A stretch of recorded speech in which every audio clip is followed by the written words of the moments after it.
er sådan, at hvis en taxa til ikke har gæster indeni, så har de en aftale om, at så kan en anden taxa køre op og køre ind over. Yes.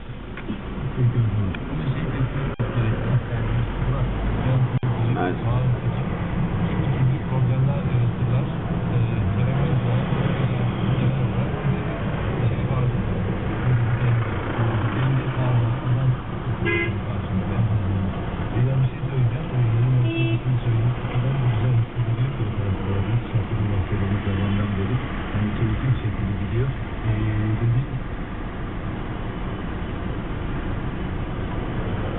Mor, jeg tror, det må være sådan her, det føles at køre rundt for dig nede midt i Aarhus by.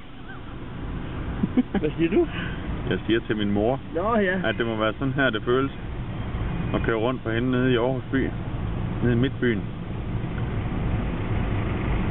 Hun får stress af sådan noget af mange biler, eller hun føler, der er... Ja?